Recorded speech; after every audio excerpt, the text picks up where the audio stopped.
Okay. Ignatius, AD 115. The personal history of Ignatius is so complicated with that of his epistles that they cannot be separated.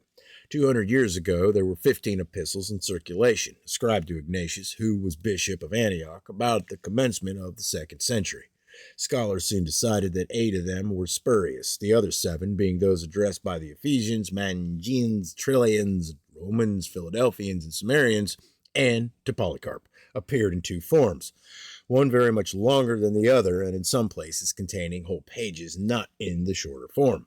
Internal and other evidence caused the rejection of the long form or long recension, and the learned settled down upon the short recension, or the Vossian epistles, as they were named, from Vossius, their publisher, as the genuine writings of Ignatius, not, however, without some doubt expressed as to the genuineness even of these. Thus matters stood until 1845, when Dr. Curtin, who had charge of the Syratic department of the British Museum, published 3 Syratic epistles of Ignatius, which had been discovered 3 years previous, having been procured by Archdeacon Tatham from the monastery of St. Mary de Para in the desert of Nitria in Egypt. Dr. Curtin, in an able treatise, maintained that these were the only genuine epistles of Ignatius. They were the epistles to the Ephesians, maybe that's what EPH is, to the Romans, and to Polycarp, all in shorter form than in the Vossian letters. For a number of years, the opinion of Dr. Curtin gained ground and promised fair to become universal, but of late the investigations of German scholars have resulted in raising grave doubts as to the integrity of any of the epistles. In England, the subject has undergone an animated discussion and has been made the occasion of exhaustive research, resulting in very able treatises on both sides of the question. The subject was opened by the author of Supernatural Religion, after reviewing the arguments against the accepted statements of the Fathers that Ignatius was sent from Antioch to Rome to be martyred, statements upon which the genuineness of the letters in any shape depends, since in every form they purport to be written on such a journey. The author says, this conclusion, irresistible in itself, is however confirmed by facts arrived at from a totally different point of view. It has been demonstrated that Ignatius was not sent to Rome at all, but suffered martyrdom in Antioch itself on the 20th of December, AD 115, when he was condemned to be cast to wild beasts in the amphitheater in consequence of the fanatical excitement produced by the earthquake, which took place on the 13th of that month. The writer refers to a number of authorities, all German except Dr. Davidson. This statement was subjected to the most research and criticism by Mr. Westcott in the preface to the 4th edition of his work on the canon, and by Dr. Lightfoot in an article on the Ignatian epistles published in the Contemporary Review for February 1875. Also in a milder and more liberal style by Mr. Sandy in the Gospels of the 2nd century. The criticisms of Lightfoot, Westcott, and others were replied to with great ability in over 50 pages of the preface to the 6th edition of Supernatural Religion. The argument, briefly stated on both sides, is as follows. Against the martyrdom at Rome and against the genuineness of any of the epistles, it is shown that during the winter of 115 to 116, the Emperor Trajan, being engaged in war with the Parthians, was in Antioch. If, therefore, he condemned Ignatius to martyrdom, he would be more likely to do it there, where they both were.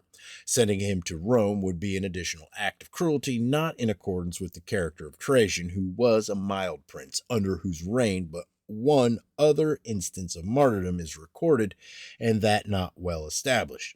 Ignatius, according to the account, was sent by a long and difficult land route instead of the shorter and easier route by sea, which is improbable. Deputations of Christians have access to him and accompany him, though he represents himself as guarded strictly by 10 leopards, Roman soldiers. He is represented as being permitted to write long letters advocating the very doctrines for which he is condemned. The epistles do not contain the last exhortations and farewell words that might be expected, but are filled with advanced views of church government, and the dignity of the episcopate.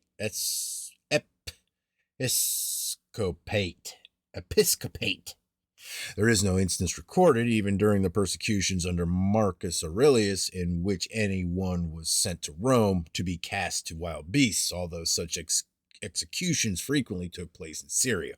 Again, an earthquake occurred in Antioch on the 13th of December, AD 115, which caused great consternation. This was a week before the martyrdom. It is probable that Ignatius fell a victim to the superstitious feeling which resulted from it. His remains were afterwards known to be at Antioch, said to have been brought from Rome, but they were probably there all the time. These arguments are endorsed by Davidson in England and in Germany by Volkmar, Bauer, Scholten, and Higelfield. Volkmar also adds the authority of the ancient writer, John Malalas, about AD 600, who lived at Antioch and would therefore be likely to know. For the martyrdom at Rome and the genuineness of the Curitan, the three Syriac epistles. The unbroken testimony of the fathers for nearly 500 years. If Malalas lived at Antioch, so did Chrysostom and Evagrius, both earlier than Malalas, and both of whom state the martyrdom was at Rome. Besides, Malalas is shown to be entirely unreliable on several other subjects. Many reasons may have operated on the mind of Trajan to induce him to send Ignatius to Rome, which cannot be judged of at this late day. Other instances are shown where Christians, when in imprisonment, had been permitted to see their friends and communicate with them. It is conceded that Ignatius suffered martyrdom by order of Trajan. Arguments, therefore, go for naught which are based upon the clemency of Trajan or on the supposed fact that there were no other martyrdoms. The objection that he was permitted to write long letters is removed, since it is generally conceded that not more than the 3 short letters, according to Syriac version, are genuine. But little can be inferred from the contents of the letters. The martyr wished to improve that the opportunity to give advice and instruction which would be of lasting benefit. The connection between his execution and the earthquake is merely speculation. Furthermore, and these two considerations are probably the strongest of all, first, the epistles are referred to in such a way in the epistle of Polycarp as to require a complicated double forgery, if the Ignatian letters are not genuine, and secondly, the epistles of Ignatius are quoted by Origen, AD 230, and still earlier by Irenaeus, AD 190, both quotations being found in the Curitan epistles. Such arguments are urged by Dr. Westcott, Lightfoot, and others in England, and in Germany by Bleek, Gurik, and Meyerhoff. In our judgment, the scales turn on the side of the martyrdom at Rome and the authenticity of the Curitan epistles. Dr. Lightfoot, while he accepts these epistles as genuine, states that the Vossian letters are a production of not latter than the middle of the 2nd century, and desires the question of genuineness to remain an open one. But do not the Curitan letters, if genuine, exclude any longer form of the same epistles? Besides, that question was supposed to have been settled by Lipsius, whose opinion Dr. Lightfoot himself had endorsed before writing this article for the Contemporary Review. Lipsius had come to the conclusion that the Vossian letters were an interpolation, that is, a forgery as to 4 and an interpolation as to the other 3, and that they were written about AD 140. Hold on.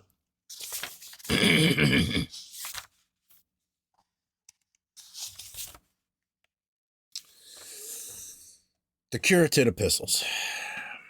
They are written in an affectionate and fatherly spirit, and the sentiments and views of the writer are expressed in language at once simple and dignified. When referring to those making trouble in the church, he does so in the following words. Bear with all men, even as our Lord beareth with thee, addressed to Polycarp. If thou lovest the good disciples only, thou hast no grace, rather subdue those that are evil by gentleness. Let not those who seem to be somewhat and teach strange doctrines strike thee with apprehension.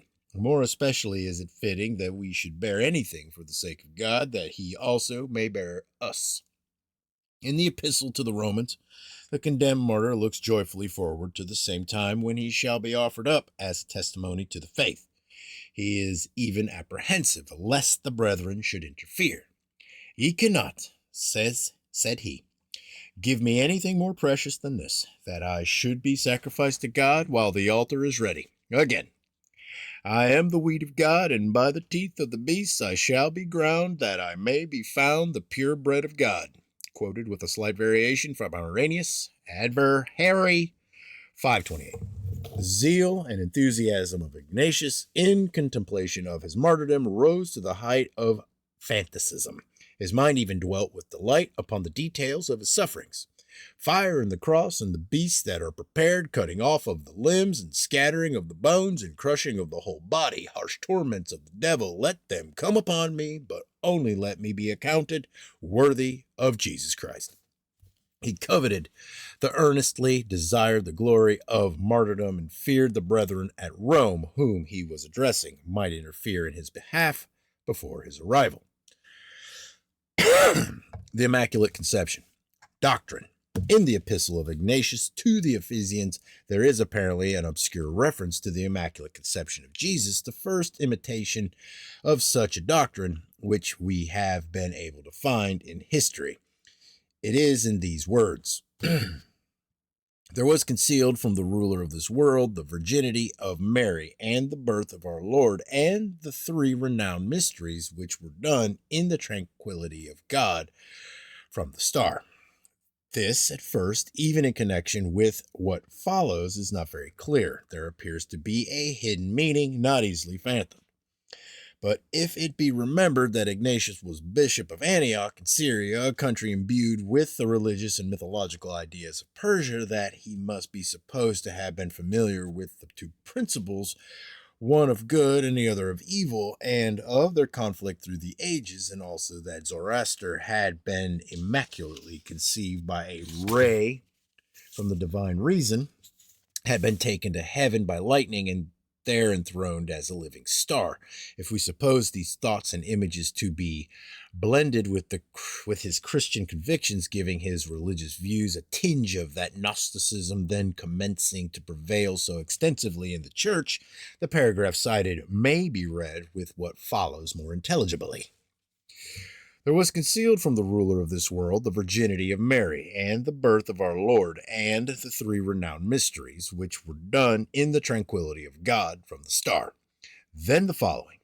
And here, at the manifestation of the sun, magic began to be destroyed, and all bonds were loosed, and the ancient kingdom and the heir of evil were destroyed. The ancient struggle is at an end. The principle of good has triumphed, and this has come from the influence of the living star, the Gospel of Infancy, which was published soon afterward, and which Ignatius may have seen, states that the Magi came to Bethlehem guided by a star in accordance with the prophecy of Zoroaster. How much more? Let's see. I don't want to go too far, because then, let's see. Yeah, it's good for today. Shoot, there it is.